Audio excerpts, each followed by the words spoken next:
Good morning, traders. This is your weekly market outlook for the second week of October in 2023. We are going to talk about seasonality, and this is it. This is the week that a lot of traders are waiting for. All right, before we begin, just a quick recap on last week. So in terms of the job numbers coming out from the US, I think that was the main focus there. We do have a surprisingly high NFP numbers at 336.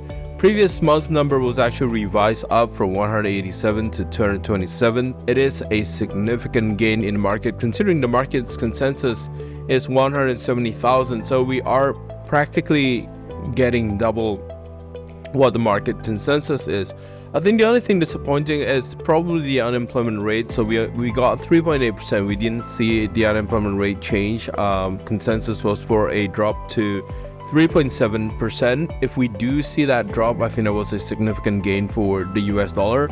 But if we take a look at the technicals later on, we see a huge spike going in one direction, and then the market kind of just reverse on itself, right?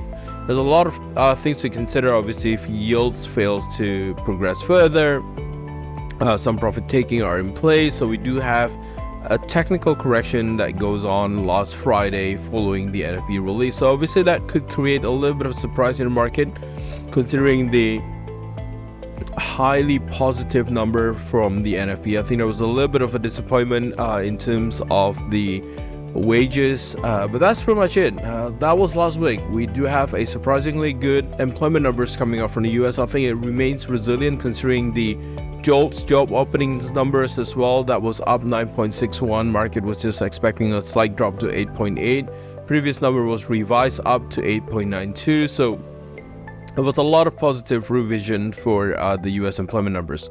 All right, so what to expect this week? And we have the US inflation numbers. Obviously, we're going to start with the PPI. Typically, we do have the CPI first, but this one here, we have the PPI on Wednesday. And then we're going to be looking at the inflation number on Thursday. Year-on-year inflation expected to kind of hover around that 3.7%, because we do have the consensus dropping down to 3.6, but a forecast to 3.8%. So it just kind of locks it in range in terms of the headline inflation. We are looking at a more stable inflation around that 3.7% range, ranging from 3.6 to 3.8%. Core inflation expected to continue to drop 4.3 to 4.1%.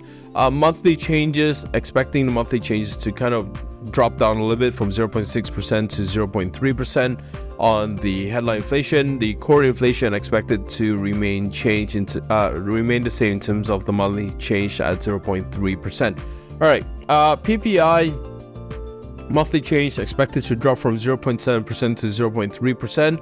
But that's pretty much it in terms of data coming out for this week. I think the focus would be more on the inflation numbers coming out from the US. All right, so let's take a look at the dollar index first. And you can see with the dollar index, a very sharp rejection at 107. Friday's move, it literally pulled it back up to 107 before it kind of reverses on itself. Now, in terms of how far down in terms of the technical correction, we still have that 106 acting as a little bit of a floor for the dollar index. We're not going to be looking at further deeper correction, but we do anticipate that. But we need to have a daily close below 106 level. So a daily close below 106 level would take the dollar index a little bit lower, basically towards 105 in terms of upper resistance. We've got 106.50.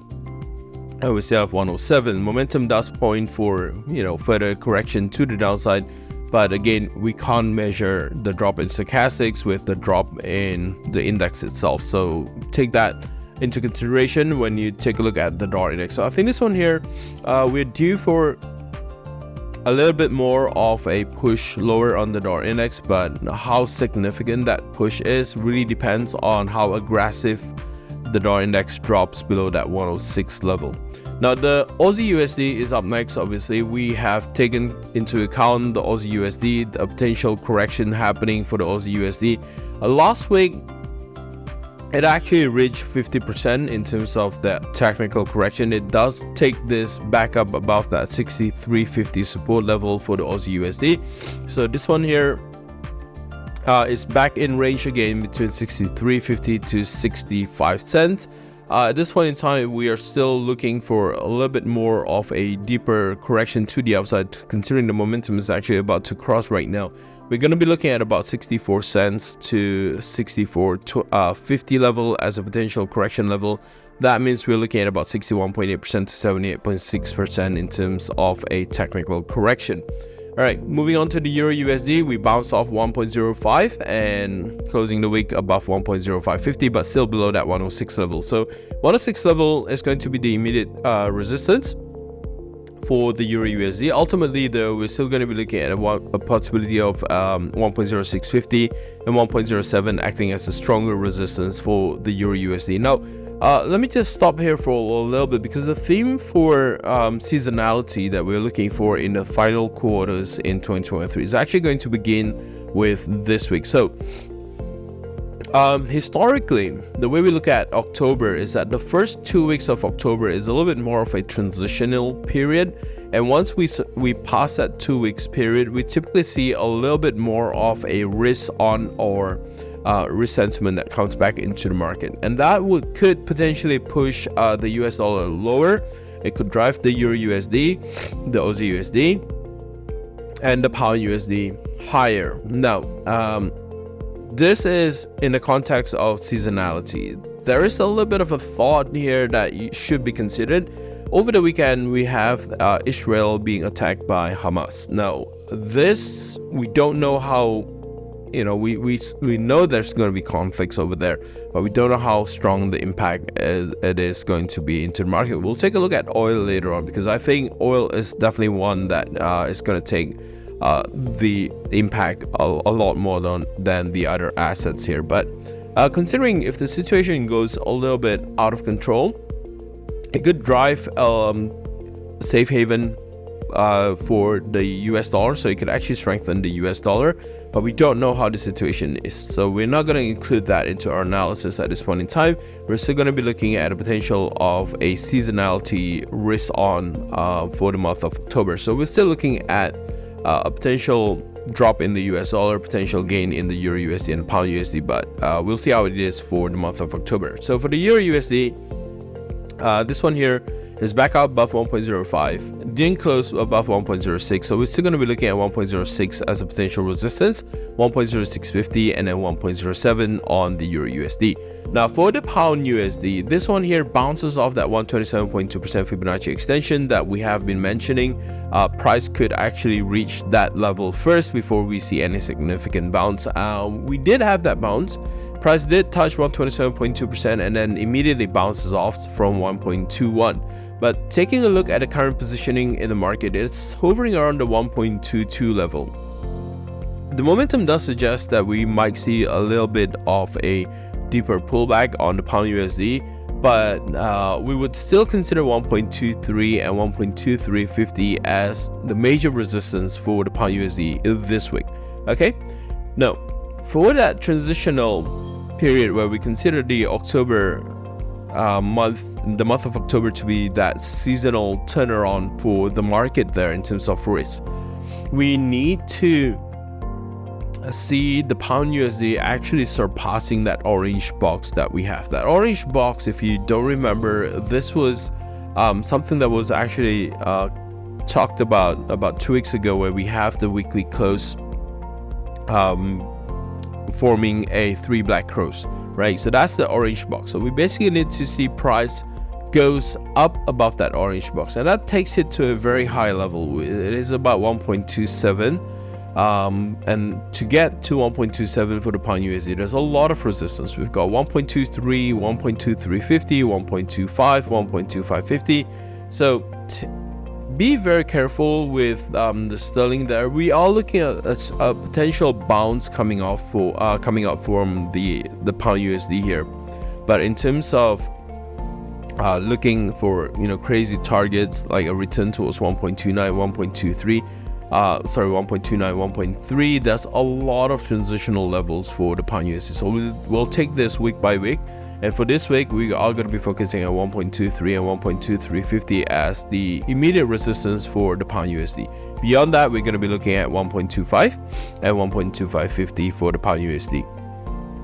All right, next up is the dollar Japanese yen. Dollar Japanese yen, I posted out an outlook on last week in terms of whether it's actually an intervention or not. It wasn't, and there's data that shows it wasn't an intervention by the Ministry of Finance or the Bank of Japan. There's a little bit more of a profit taking, market scared of being intervened by the Japanese government. So we saw that a little bit of a pullback, but it didn't actually dip down below 147. And if we take a look at the daily closes, it didn't actually close below 148.50. So 148.50 is still going to be your immediate support level for the dollar Japanese yen. In terms of resistance, obviously it's going to be 150. Beyond 150, we're looking at 150.50 and 151, potentially even up to 152 if we go by the weekly pivot that we have here. In terms of support, we're still going to be looking at 147.50 and 147 as a stronger support, and we don't consider a significant turnaround for the dollar Japanese yen unless it closes below that 147 level. Okay, moving on, we've got the dollar Canadian. We have reached our 127.2% target, exactly the same like the pound USD. That takes it very close to 1.38. To be precise, it's actually 1.3780. So we're looking at that level as a potential resistance for the dollar Canadian. Now, dollar Canadian situation right now really kind of hinges on whether or not it drops back down below the 78.6%. That would mean if there's actually a daily close below 1.3650 and 1.3625, we might see a little bit of a deeper pullback for the dollar Canadian. How far down? We're currently looking at a projection towards 1.3550. That's where the Ichimoku cloud is located. That's where the Kijun Sen and the Tenkan Sen is likely going to be. And obviously, if we take a look at the changes in the stochastics here, it does point for market doing a little bit of a technical correction. So we're anticipating this to happen. We anticipate a much deeper volatility or a much higher volatility once price actually drops down below 1.3650 on the dollar Canadian. The dollar Swiss, we've talked about how it's limited to the upside. We're looking at 92 cents as a kind of a limitation for the dollar Swiss. We saw that happen. Right now, it's currently trading below 91 cents on the dollar Swiss. We still anticipate this one to pull back down a little bit more, first towards 90 cents, but it could pull down a little bit lower, all the way down to 89, and it would still be above the Ichimoku cloud. It would still be considered an uptrend. So we're looking at a phase where the dollar Swiss is ripe for that technical correction, and we anticipate that technical correction for as long as price is trading below 91.50. But if price managed to come back up to trade above 91.50, then there might be a potential for this one to track higher back towards 92 and 92.50, but we don't anticipate that at this point in time. We anticipate a little bit more of a pullback to the downside. We anticipate a move towards 90 cents on the dollar Swiss. Now for gold, last week we talked about 1820, and we have that on the chart as well. So we have that forecast towards 1820, and price does hit 1820. Didn't actually close below 1820, so we saw that as a strong support for gold. So we got 1820 this week. In terms of support one, we're looking at about 1810. Price is currently trading about the pivot level. This is currently due for a little bit of a push higher. Just need to overcome that 1840, 1850 zone on gold there. Once it surpasses 1850 level, then we anticipate a move higher towards 1875, where the resistance 2 is currently located for the weekly pivot, and potential return closer to about 1895 this week. But again, we need to surpass that 1850, so basically we need to have a daily close above 1850 before we can see any strong recovery on gold. Now lastly, let's talk about oil, and you can look at the price movement for oil here. The news about Hamas attack on Israel, I think that kind of keeps oil trader on the edge a little bit. Now, if Iran somehow comes into play, that's when we are likely going to be looking at oil prices spiking up.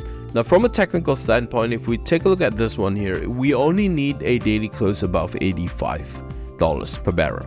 Now, if we have that close above $85 per barrel, then that would confirm a close above 23.6%. We anticipate further correction to happen. We anticipate a continuation for the uptrend that we are looking at the US oil here.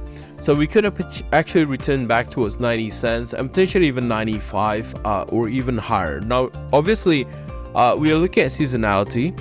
That's going to be the biggest factor here. But there's another driver, which is the Hamas-Israel attack right now. If that intensifies and if Iran comes into play, that could drive oil prices a little bit higher. So just keep an eye out on any news coming out from the Israel side. If there's conflicts in the Middle East again, we anticipate US oil to be